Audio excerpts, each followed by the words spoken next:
नमस्कार साथियों, मेरा नाम जीत सिंह है। वाटर फॉर फ्यूचर के इस तीसरे जूम सेशन में आप सबका स्वागत है। आज के इस डिस्कशन में प्रसारी हमारे साथ है। प्रसारी एक संस्था है जो वेस्ट बंगाल में काम करती है 2007 से, और पिछले करीब 1.5 दशक से वो वेस्ट बंगाल के 4 अलग अलग एग्रोक्लाइमेटिक जोन में अलग अलग लोगों के साथ मिलकर 3 महत्वपूर्ण मुद्दों पे काम कर रही है। पहला इनकम सिक्योरिटी, दूसरा वाटर सिक्योरिटी और तीसरा न्यूट्रिशन एंड हेल्थ सिक्योरिटी। प्रसारी के 5 लोग हमारे साथ शामिल हैं। वो अलग अलग एग्रोक्लाइमेटिक जोन पे बातचीत करेंगे, लेकिन इस बातचीत को हम आगे बढ़ाने के लिए हमारे साथ हैं दीपक शर्मा जी। तो चर्चा को आगे बढ़ाने के लिए मैं दीपक जी को आमंत्रित करता हूँ। दीपक जी। जीत भाई, धन्यवाद सभी साथियों को। सभी जो साथी लोग ज्वाइन किए हैं सभी को मैं अभिनंदन करता हूं, और ये उम्मीद करता हूं कि हम आज इस चर्चा को खास तौर पे जो वेस्ट बंगाल के ग्राउंड वाटर के परिप्रेक्ष्य में प्रसारी की टीम ने हमारे लिए एक बृहत अध्ययन किया है, तो उसको हम बहुत अच्छे से समझ पाएंगे और उस पर काफी चर्चा भी कर पाएंगे। डेल्टा रीजन को हम सरफेस वाटर के रूप में तो देखते ही हैं, लेकिन ये जो टीम का अध्ययन है ये ग्राउंड वाटर के परिप्रेक्ष्य में सुंदरबन को किस तरह देखा जा सकता है, हिमालयन रीजन के परिप्रेक्ष्य में, हिमालयन के फुटिल के रीजन के परिप्रेक्ष्य में, और बंगाल का जो दूसरा हिस्सा है उन सभी के परिप्रेक्ष्य में, गंगा का और पद्मा का जो एक बेल्ट है उसके परिप्रेक्ष्य में जब हम बात करेंगे तो शायद ये टीम ने एक अध्ययन को बहुत अच्छे से वो किया है। हो सकता है कि हम आज की चर्चा हमको सबको ये अध्ययन को, बंगाल का जो अध्ययन है, इस स्टेट की जो रिपोर्ट है उसको पढ़ने के लिए प्रेरित करें। लेकिन और जो लोकली अप्रोप्रिएट सॉल्यूशंस की बात है, सस्टेनेबिलिटी को लेकर के या इक्विटेबिलिटी को लेकर के या एफिशिएंट यूज को लेकर के, तो हम टीम को सुनेंगे।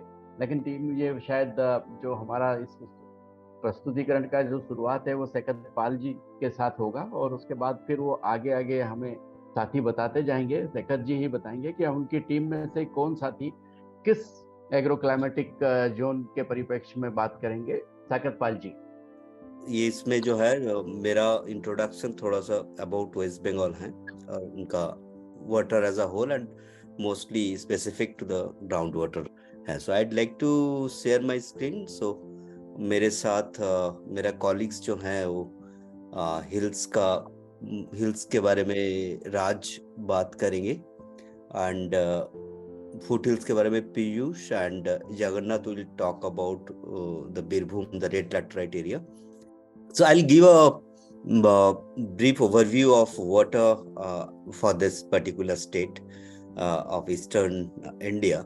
So to start with, West Bengal is having 6 agroclimatic zones. It's starting from the northern hills, and then foothill is the Tarai and Tista alluvial zone, and then we have the undulating red laterite and the coastal zone. So there are 6 agroclimatic zones in the state is divided into. So this is a map which we worked out along with the FAO of United Nations in the year 2013, where based on the living conditions of the people and their relationship with the livelihood and water, so we divided West Bengal into 15 livelihood zones. So like hills and foothills, and there's a cross cutting of the districts even, because so these are the 15 zones which enter West Bengal is divided into in terms of livelihoods and their dependency on water. So the next map is on the potential intervention area the state is having, and we have considered 4 different maps as it is shown, like based on the runoff water availability, and then per capita water stress in the areas, and then density of the rural population, and poverty and the malnutrition maps. So the dark green areas is actually showing the large availability of the population for intervention on water as a whole. So the next map which I'll go to is little older data, till 2010 data we considered. So this is showing about the groundwater scenario as a whole in the state. So the water table, how the water table pre-monsoon is there, and what is the post-monsoon water table status in the state across different districts. So as it is seen that there are the areas which is through the mid section of West Bengal is having greater than 12 meter of below groundwater, below ground level water depth is there. So it is gradually deteriorating. Actually, it is going much below than the centrifugal pump limit.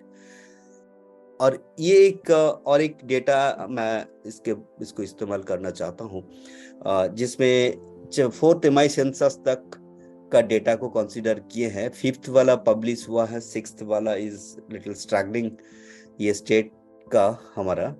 तो but ये एक trend हमको दिख रहा है इसमें कि number of ground water structures जो हैं ये दिन ब दिन बढ़ रहा है. और after in the 4th MI census we could see a decline of number of groundwater structures. और इसके साथ साथ हम अगर नेक्स्ट ग्राफ को हम देखें तो इसमें जो irrigated area bye ground water जो हमारा है वो काफी बढ़ रहा है despite the reduction in ground water structures. तो इसका मतलब कि हमारे ग्राउंड वाटर के ऊपर प्रेशर जो है दिन ब दिन बढ़ रहा है. 2001 में 16 बीघास का कवरेज था एंड 2006-2007 में ग्राउंड वाटर का एक वेल का कवरेज 25 बीघा है. सो अभी ये काफी बड़ा है. So this is the boro paddy scenario of the state. It is also little older, but it is much उससे भी खराब स्थिति है आज के दिन में in terms of coverage of boro paddy. So 2000 में जो कवरेज था 2006 में ये और भी कम हो गया है 2006. Boro paddy is a direct beneficiary of the groundwater. तो इसका कवरेज भी कम होते जा रहा है. So this is about the quantity availability of the state. Now let us concentrate on prospect of groundwater development. Like it's a negative brainstorming which is mapped here, जहाँ पे हम देख रहे हैं कि ये जो एक रीजन है ये typically this is an arsenic zones and जहाँ पे आर्सेनिक का जो लिमिट है ग्रेटर देन 0.01 mg पर लीटर हमारा 81 ब्लॉक्स हैं और क्रिटिकली आर्सेनिक का लिमिट पार कर गया है ऐसा 36 ब्लॉक्स है. So this is this raids, these are the arsenic prone areas. We have the salinity areas. There are 59 blocks which are having this salinity beyond the permissible limit. We have the hilly area, the plateau area. The hilly area is here, so which is groundwater development is very difficult and quite unexplored groundwater here, and we have the hard rocks here. So this map is showing 38 semi-critical blocks. Now, as of today, we have 78 semi-critical blocks. So yeah, so our groundwater quality is also deteriorating, and the western part is having a fluoride which is much beyond the permissible limit, more than 1 mg per liter. It is here. So this is the groundwater quality block wise for 348 blocks which we are having in this state. So to summarize now, our colleagues would be presenting on this intervention of 4 different zones we are operating in the northern hills, where we have the springs as the major sources. Foothills, we have the wells and the springs, and the red laterite zones, we have the water harvesting structure and groundwater structures are wells and tube wells. And zone 4 coastal saline delta, where it's a waterlogged area, but it is having wells and tube wells as the source of groundwater. So over to Northern Hills, Raj, please go ahead with you. Okay, thank you, Soigodda. I am going to present the groundwater scenario and its management on the behalf of team. Now we are working in the Himalayan region located in the northern part of West Bengal. Currently, our focus is on only Darjeeling and Kalimpong district of West Bengal. Situated at high altitude ranging from 1200 meters to 2200 meters. This area receives as annual rainfall approximately 3,200 millimeter to 3,600 millimeter, and due to the hilly and slope terrain, there is a significant runoff. The communities in this region are mainly Nepalis and Lepchas, including Rai, Tamang, and Limbu, etc. The primary occupation of the majority of this population in this area is agriculture and related activities, which heavily rely on the natural resources availability in the hilly terrain. What if I talking about water sources, that is mainly consist of spring, locally known as dharas, jhoras, and kuas. If I talking about spring are a significant source of quality and perennial freshwater supply for the million people remote communities in Himalayan region, and also sustain rich biodiversity and ecosystem in the Himalayas. About 60 to 70% Himalayan population directly depends on spring to meet their domestic and livelihood needs. Springs here springs are seen as socially, economically, cultural, and ecological pillars of sustainable development in this region. You can see that springs are the nothing but groundwater discharge point in the mountain, where the water bearing layers intersects with the ground surface, and water seeps out of rock pores, fissures, fracture, or depression. And this is the phyllite rocks, and springs are coming from the fracture of rock. This is an evolutionary map created by our community members, comparing the current scenario of their village with the 1986.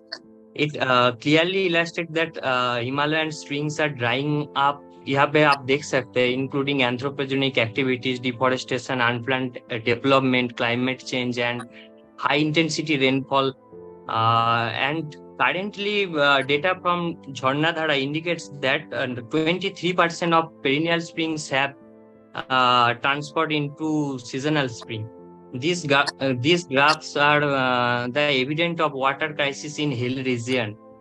Over the past decades or so, there has been increasing concern that springs are drying up or becoming seasonal, and their discharge is reducing over the years. And the decline in spring has affected on drinking and domestic water demand in remote villages, and as well as agricultural productivity, as springs are the essential source of irrigation in this hilly region. यहाँ पे जो ये जो है आपका discharge, एक धारा का काटलेनी धारा का डिस्चार्ज है, ये जो गांव का डिमांड है, यहाँ पे देख सकते हैं जो ड्यूरिंग द ड्राई पीरियड यहाँ पे एक डिमांड वर्सेस एबिलिटी मीट नहीं कर रहा है. So, addressing water scarcity in Darjeeling Himalayan zone, we planned a multi-phased approach that involves community participation, government support, integrated land and water management, community cadre building, and sustainable development practice in spring management to ensure the availability of safe water and its sustainability for the both current and future generation. And where the main expected outcome is to sustain the source and manage it in a sustained way. This is a hydrograph of Simsat Dhara located in Lower Tamangao village under the Gorubathan block and Kalimpong district. Spring management work was implemented here in December 2019. Upon concluding the analysis, it is evident that the spring discharge has increased even during dry period. यहाँ पे आप देख सकते हैं ये जो place है यहाँ पे spring discharge था 5 or 6 LPM here. After 2 or more than 2 years, during dry period, it consists at least minimum 8 LPM discharge. But we initially concentrated on the recharge of single spring and performed treatment in the recharge area. Impacted was found, but it was insufficient to capture an ample amount of rainwater. However, this approach was insufficient to harness an adequate amount of rainwater. After so many discussion and field visit with the expert, we opted for a different approach, managing a cluster of springs and recharging the aquifer of the cluster of spring within a defined hydrogeological boundary. We gathered for this cluster of spring approach, we gathered spring related data, geological information, and identified the collective recharge zone based on the several factors, that is spring typology, rock type, deep direction, and fracture orientation. Here are some gameplays of activities of on recharge area. The first one is vetiver plantation on bands. Second one staggered trenches, and third one is plantation activity on recharge recharge area to sustain the activities. And currently we focused on the indigenous plant like Chilouni, Lampate, that is from Himalayan zone, that only found in Himalayan zone. Photo implementation work by communities. Community are using hydromarker, and the field one work has done on the recharge area. These are the staggered trench activity on the recharge area and implemented by the communities of self-help group mainly.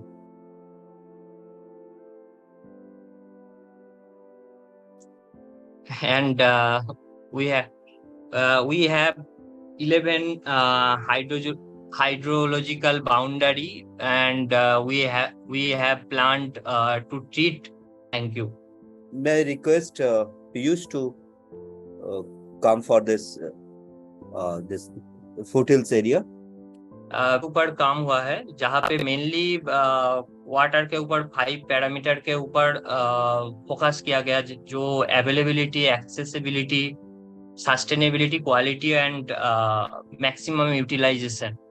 That is all are managed to groundwater. Doors terrain के अगर बात करेंगे तो कुछ ऐसे है. तो upper side में हिली रीजन है, जो टी गार्डन एरिया है, जहाँ पे मेन वाटर सोर्स स्प्रिंग है. डुअर्स में तीन वाटर सोर्स दिखाई देता है, स्प्रिंग भी दिखाई देता है, वेल एंड ट्यूबवेल.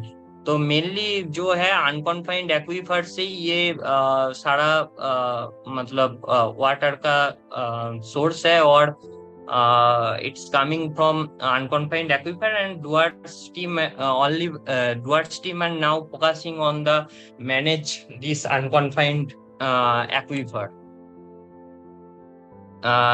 तो कुछ यहाँ पे जैसे दिखाई दे रहा है, जो ग्राउंड वाटर डिप्लेशन मतलब लास्ट 20 to 30 years में जो दिखाई दे रहा है, जो ड्यूरिंग डाई पीरियड वहाँ पे 8 मीटर जैसे ग्राउंड वाटर डिप्लीट हुआ है, एक्वीफर जो अनकॉन्फाइंड एक्वीफर है.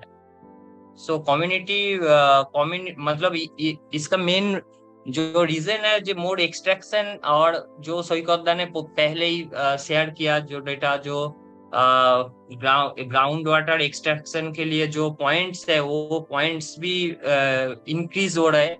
सो डिमांड बढ़ रहा है, अवेलेबिलिटी, लेकिन अवेलेबिलिटी जो है उसका वो कम होने के कारण एक वाटर स्ट्रेस का डुअर्स में जो रीजन कम्युनिटी है वो फेस कर रहा है. सो जो करंट सिनेरियो दिखाया यहाँ पे आप देख सकते हैं, ये मंगलबाड़ी बस्ती जलपाईगुड़ी डिस्ट्रिक्ट के अंदर है, जहाँ पे ड्रिंकिंग एंड डोमेस्टिक वाटर का मेन सोर्सेस है वेल. ये सिनेरियो में पूरा क्लियर है, जो हाउस होल्ड नंबर ज्यादा है, वेल भी ज्यादा है, फिर भी यहाँ पे वाटर क्राइसिस है. ये भी कम्युनिटी का एक मैप है, जहाँ पे करंट सिनेरियो को 20 years बैक में कंपैरिजन किया, जहाँ पे दिखाई दे रहा है जो वो एरिया एक फॉरेस्ट था, जो गोरुमारा फॉरेस्ट, हम लोग गोरुमारा नेशनल फॉरेस्ट जो जानते हैं, तो फॉरेस्ट के साइड में ही है, लेकिन डिफॉरेस्टेशन और आपका एंथ्रोपोजेनिक एक्टिविटीज के वजह से जो है रेन वाटर हार्वेस्टिंग लेस हो रहा है और अनकॉन्फाइंड एक्वीफर जो है वो आपका नीचे जा रहा है। यहाँ पे पूरा दिखाई दे रहा है, ये जो 8 फीट में था अभी वो वेल का स्टैटिक वाटर लेवल जो है 30 to 40 फीट नीचे चला गया है। ये भी एक मैप जो वहां पे जो लोकल वेल के ऊपर काम करता है और कम्युनिटी के साथ मिलकर और लोकल ब्लॉक के साथ डेटा मिला है, उसके बेसिस में ये बनाया है। ये जो है कुछ फैक्टर के ऊपर ये डिपेंड कर रहा है। मेनली जो ड्रास्टिक डिफोरेस्टेशन और सिविलाइजेशन भी ये एक फैक्टर है डुअर्स में, मेनली जो वाटर क्राइसिस का। तो जहाँ पे यहाँ पे 2 फोटो है देख सकते हैं, मेनली स्प्रिंग्स एंड वेल जो है, स्प्रिंग का डिस्चार्ज जो है बहुत ही कम है और वेल एकदम नीचे ग्राउंड वाटर लेवल दिखाई दे रहा है। तो जहाँ पे स्प्रिंग के लिए मेनली जो स्ट्रेटेजी लिया गया है spring set management work, rain water harvesting का ये कुछ activities like recharge field deforestation, field bonding, drainage line treatment, और मेनली जो डुअर्स में हुआ है 3 block Metli, Mal and Nagrakata block में रूफटॉप रेन वाटर हार्वेस्टिंग के ऊपर फोकस दिया गया, क्योंकि जो टेरेन रीजन है यहाँ पे मेनली टी गार्डन एरिया होने के वजह से एनओसी लैंड एनओसी मिलना एक इशू हो जाता है। सो जो लोग जो जहाँ पे हैबिटेशन है वहाँ पे ये रूफटॉप रेन वाटर हार्वेस्टिंग, मतलब ये only for harvest the water. ये झरनाधारा और स्प्रिंग सेट जो गवर्नमेंट का 2017-18 में कुछ काम हुआ था, तो इसमें भी जो जैसे क्रिटिकल स्प्रिंग और सोर्सेस आइडेंटिफाई किया, उसके बाद सार्फर के माध्यम से वो ground water static water level के बेसिस में रिचार्ज जोन आइडेंटिफाई किया। और वेल में भी सेम जो यहाँ पे और भी क्लियरली जो कम्युनिटी के साथ मीटिंग करके वेल का डेटा लेना, उसके साथ साथ वेल इन्वेंटरी मैप बनाना और प्री मानसून, पोस्ट मानसून और मानसून पीरियड में वो डेटा का बेसिस में सार्फर में रिचार्ज जोन आइडेंटिफाई करके वो पर्टिकुलर रिचार्ज जोन में एक्टिविटीज हो। इसके साथ साथ लोकल जो कैडर बीएफएजी बेयरफुट हाइड्रोजियोलॉजी सिलेक्ट करके उसको कैपेसिटेट करके regular monitoring and data collection भी कर रहे कम्युनिटी का लोग। ये एक डुअर्स टीम ने जो, मतलब ये टी गार्डन का एक सिनेरियो है जहाँ पे एक 2000 लीटर का एक वाटर टैंक आता था एक गांव में, और नियर अबाउट 120 पीपल उस मतलब एक दिन का वही वाटर के ऊपर डिपेंड रहते थे। तो वही जगह में डुअर्स टीम ने वो लोकल जो स्प्रिंग को लेके आके गांव में मैनेज करके वो काम किया है। तो अभी जो है 110 वेल ऐसे 110 वेल का ट्रीटमेंट काम किया है। उसके साथ साथ 36 स्प्रिंग का भी ट्रीटमेंट काम हुआ है अंडर स्प्रिंग सेट मैनेजमेंट हुआ, जहाँ पे 40,000 population are getting adequate water and doorstep, जहाँ वो सप्लाई का भी काम हुआ है। Thank you. Yes, so can you go back to Jagannath? Jagannath. Good evening, everyone. I am Jagannath Narjinari, and welcome to the land of the Rabindranath Tagore, Birbhum, Prashari. This is the region where we are working at. In the 5 blocks of the Birbhum, we are right now working mainly on the watershed management. And here the blocks are, you can see Rajnagar, Khoirashov, Dubrajpur, Shivdi 1 and Ilam Bazar. And directly we are working at 3 blocks, Rajnagar, Dubrajpur and Shivdi 1, and Khoirashov and Ilam Bazar we are working indirectly. And there are 98 micro watershed is situated. And it is the background of the Birbhum. Mainly it is situated at the Chotanagpur plateau area, and here rainfall is very low, and the rainfall intensity is also very high. And because of the high intensity rainfall, surface runoff is very high. Due to that, soil erosion also occur very highly, and it is the soil is the mainly red laterite soil, And here the percentage of the people are mainly belongs from ST and SC, which is nearly about 43%. And due to the lack of the rainfall, they are only monocrop occurred. It is the hamper on their livelihood also. So the people's are migration from the migration rate of the area is very high, and the farmers are mainly belongs from landless or the sharecropped. And this is the rainfall pattern in Rajnagar block, Birbhum, where I am showing 2 years data. And 2001 and 2002. 2001 is the deep blue one, and 2002 is the pink one. And where we can see here, where 2002 is very high rainfall here occurs. 1468 millimeter annually rainfall in 2021 is occurs, where only 1/3 for 481 millimeter rainfall is occurs in the 2022. And how we get the rainfall? We get rainfall like that. We install some rain gauge in the 3 blocks, and our village resource persons are regularly monitoring them. We also capacitate them how to collect the rainfall data. This is the some picture. And now I am going to talk about the one watershed example, how we are working here and how it is the effect on that region or the community. It is the Gurjondi watershed, and you look at here. It is a watershed map which is done by the Didis, and it is the satellite view of that watershed in the Birbhum area. Mainly here are the 3 types of land are situated. The green one is the lowland, the yellow one is the medium land, and the red one is the upland. This is the oil monitoring, how we are monitoring the oil and why it is neat. Because oil monitoring is the one of the part how we can find out their RL, reduced level, that is called. And we are the oil monitoring is done by the community. We capacitate them how to collect, and we also identified the 41 wells in the 4 watershed areas, and 16 VRPs are constantly monitoring that. This is the groundwater movement. It is this row is showing the water level is go through that area, and we find the recharge area. That is the recharge area. And after getting this surfer map, we identify the recharge area, and water harvest structure are made on the that area.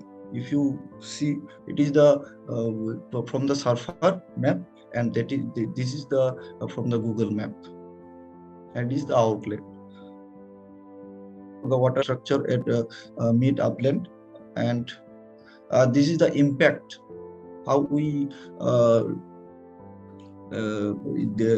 this area is the this area is the treated area, and this is the untreated area. We collected some grass cover from that and that area, and after that we find that the where the treated area is the increased level of the moisture content is 62% in upland area, and midland area 140%, and in the lowland area is 142%. And because of the low rainfall, we find some activities which are the water efficient activities, where the sack cultivation is done by the community, and groundnut cultivation is the new agriculture which is adopted by us. This is Jagannath. This is how we also manage the supply side of the water along with the demand side of it. Yes, yes. right? So, So yes. So, system of rice intensification also we are vastly working here on the so to the support for them livelihood. So that is my presentation. Thank you. thank you so much. So Purnabo, can you just quickly come to this coastal part? And Good evening, all. So I am presenting groundwater scenario and solutions for Indian Sundarbans. Uh, Sundarban, as you know, is a coastal delta and it covers around 12,000 square kilometer area. And the eastern part of it is Bangladesh and western part of it is Kolkata. And it has a higher population density, 937 per square kilometer. And as per the NITI Aayog report, it has a rural poverty that is 28.2%. And Prashadi is currently working in 7 blocks out of 19 blocks of Indian Sundarbans. Indian Sundarban is actually surrounded by water, by many rivers, and it has mainly 48 islands, which is human inhabited. And we are getting around 1700 millimeter rainfall and around 1500 to 2000 millimeter rainfall. And these are the graphs from our data that we have collected. And from this, we can see that over the period of time from 1950 to 2020, we have studied selected areas, and I'm presenting this data for one Gram Panchayat, that is Korakati Gram Panchayat of Chandeshkari, 2 block. And here you can see that the number of hand tubewells has increased from 30 to 370, which is a huge increase. And it increased because of population pressure and because of the demand side. You can see the discharge of the hand tubers also declined over the year. In last 30 years, it's declined from 30 to 18 LPM. And quite surprisingly, it also impacted the surface water bodies. And as you can see, eutrophication is happening, and dissolved oxygen, transparency, and nitrate content. These are the 3 important parameters that we see when we talk about eutrophication. And in current year, it is almost, you can say, double than the previous year, and pond salinity has also increased. So these are some of the, you can say, correlated areas which actually happening because of the huge groundwater abstraction, and people are not being able to manage water at all in many areas of Indian Sundarbans. The most critical condition is in Goshaba and Pathar Pratima block, which is actually in two different sides of Indian Sundarbans. From this data, you can see how salinity level, fluctuates throughout the year. And this salinity is actually there in the soil, in Sundarban's soil, that is sodic salinity. You can find the sodic saline layer in Indian Sundarban soil, which is at the depth of 8 to 9 feet. And so you cannot dug ponds beyond that level. So that is another critical issue of Indian Sundarbans. Now, if I summarize the problems, we can see that most of the farmers are smallholder farmers. 95% of the farmers who are having less than 1 hectare of land. And brackish saline surface water is covering 45% of the total surface water bodies of Indian Sundarbans, and low productivity from land and water resources. This is another critical area of intervention where we are also looking into. Ponds, as you know, are the traditional sources of water for dry season. The main thing is that there is actually a gap in surface and groundwater. There is a disconnection between surface and groundwater situation in Indian Sundarbans. People are obstructing groundwater without considering the surface water bodies, and the surface water bodies which are there are in bad conditions. Another, how hydrogeology is concerned, we can see that there is not ample data of aquifer geometry or water quality or recharge or age of the groundwater. So these are some of the critical areas, and there are some sweet aquifer we can see this is the CGWB map of Sundarbans, where you can see all the aquifers here are mostly shallow in nature. This is the water flow map, which shows how actually these deltaic islands are situated. It's like a bowl, and we are covering these islands with embankments, with mud embankments mostly. And at times of cyclone or at times of high tide, this saline water intrusion is happening here in Indian Sundarbans. As you can see from this data, that the number of hand tubers has grown, and not only the number of hand tubers has grown over a period of time, but also they dug deeper. I mean, they had to dug deeper actually, because there was not enough water in the first or second aquifer, so they are taking up water from the third and fourth aquifer. As a result, what is happening, you can see this aquifer profiling.